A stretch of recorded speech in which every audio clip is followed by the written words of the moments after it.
The Amish have quietly preserved simple money habits that could help retirees spend less, waste less, and make their savings last longer. This is our secret, now being made public. There are 7 money habits quietly practiced inside Amish communities that most financial advisors have never once mentioned in a retirement planning meeting. Not because they are secret, but because they look too simple to take seriously from the outside. Each one addresses a specific way that fixed-income retirees tend to lose ground slowly, year after year, without a single dramatic mistake. The habits involve how you buy, how long you keep things, and who you lean on when something goes wrong. The question worth sitting with is, which of these 7 your own retirement budget is currently missing? Most retirement advice focuses on the big moves, the portfolio, the withdrawal rate, the tax strategy. But the quiet erosion happens somewhere smaller in the daily decisions that never feel urgent enough to examine. The Amish don't treat frugality as a sacrifice. They treat it as a discipline built into the structure of how they live together. And that distinction is exactly what makes these habits worth understanding on a fixed income. Walk into an Amish home and you'll notice what isn't there. No appliance bought to impress a neighbor, no furniture chosen for its brand. Every object in that house was chosen because it does a job, and it was built to keep doing that job for decades. That discipline has a name in behavioral economics: buying for utility over status, and most of us have spent a lifetime doing the opposite. Think about the last major purchase you made. Was it the best tool for what you needed, or was it the version that felt right to own? Lifestyle inflation is the quiet leak in almost every retirement budget, and it starts long before retirement does. Each upgrade, each newer model, each purchase made to match what the people around you own pulls money away from savings that can't easily be replaced on a fixed income. The Amish don't see a modest possession as a sacrifice. They see it as a decision that stays made, and that reframe alone is worth more than most financial advice you'll ever pay for. The question isn't what you can afford to buy, it's what you can afford to keep buying once the paychecks stop. When something breaks in an Amish household, the first question isn't where to buy a new one, it's who knows how to fix this. That single shift in thinking is worth more than most people realize. Before we continue, let me share something simple. There's a quiet peace that comes from knowing your home is prepared, not because you expect trouble, but because you value what you have. That's why I created the Amish Pantry Guide, to help you build a practical, well-stocked pantry with simple foods, time-tested storage wisdom, and less waste. If that kind of peace matters to you, you'll find the guide linked below. Principles have guided Amish families for generations. And now, let's get back to the story. The first question isn't where to buy a new one, it's who knows how to fix this. That single shift in thinking is worth more than most people realize, especially on a fixed income where every dollar replaced is a dollar that won't come back. The average American household spends close to $500 a year replacing items that could have been repaired for a fraction of that cost. A worn boot sole, a leaking faucet, a fraying coat. These feel like small losses, but they compound quietly into a real drain over a decade of retirement. The Amish treat maintenance as a scheduled habit, not a reaction to crisis, and that discipline keeps possessions functional for generations rather than years. You don't need a workshop full of tools to adopt that mindset. You need the pause before the purchase, the question before the click. Learning one practical repair skill or knowing one person who has it can quietly reshape what retirement actually costs you. And that idea, that skill and community together reduce what money has to do, is exactly where this story goes next. Most retirees on a fixed income are quietly losing ground to one expense they rarely track: food.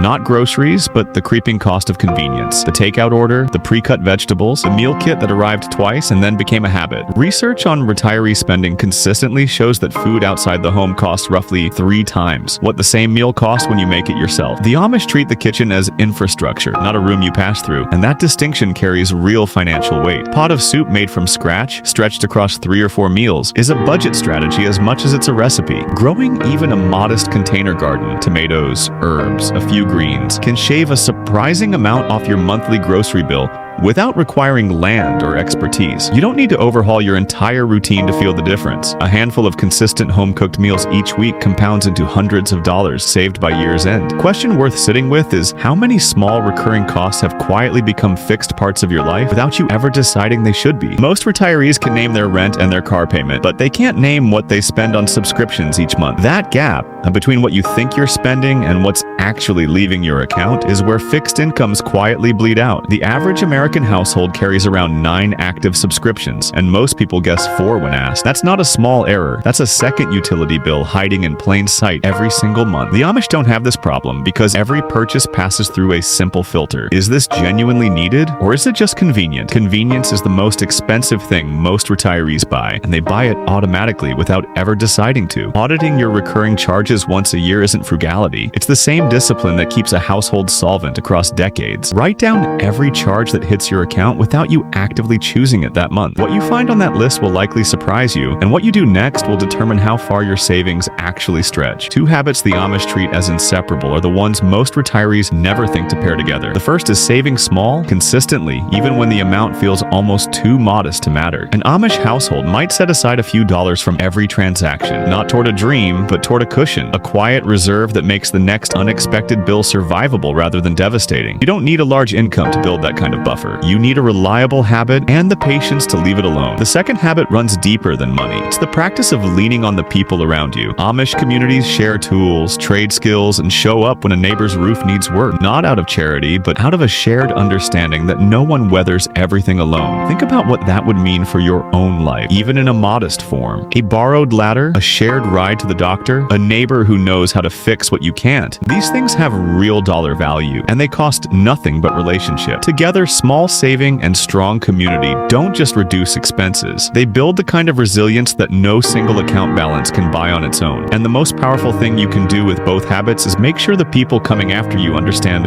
why they work. The Amish don't just live these values, they pass them down, deliberately and without apology. Every time a grandparent explains why they repair something instead of replacing it, that lesson lands somewhere permanent in a child's mind. And here's what most retirees don't realize. Teaching these habits doesn't just shape the next generation, it sharpens your own. When you put your values into words for someone younger, you recommit to them yourself. The Amish understand that money wisdom isn't a personal achievement. It's a living thing that only survives if it gets handed forward. So think about the 7 habits we've walked through together. Buying for usefulness, not image. Repairing before replacing. Planning every purchase with intention. Keeping debt small and purposeful. Saving consistently in modest, steady amounts. Leaning on your community instead of carrying every burden alone. And now, teaching what you know. Each habit reinforces the others, and together they form something more than a budget strategy. They form an identity, one that says you are someone who thinks carefully about what things cost and what they're worth. What would it mean for your grandchildren to grow up with that identity already built in? None of these habits require you to move to a farm or give up your morning coffee. They ask something quieter than that, a willingness to look at one spending pattern, just one, and ask whether it's actually serving you. Your situation is yours alone, shaped by your health, your history, and the income you're working with right now. A financial professional who knows your full picture is always the right first call before changing anything significant. But the Amish didn't build financial resilience through one dramatic decision. They built it through small, repeated choices that compounded quietly over decades. So the question worth sitting with tonight isn't which of these 7 habits is most impressive. It's which one has been missing from your own budget all along.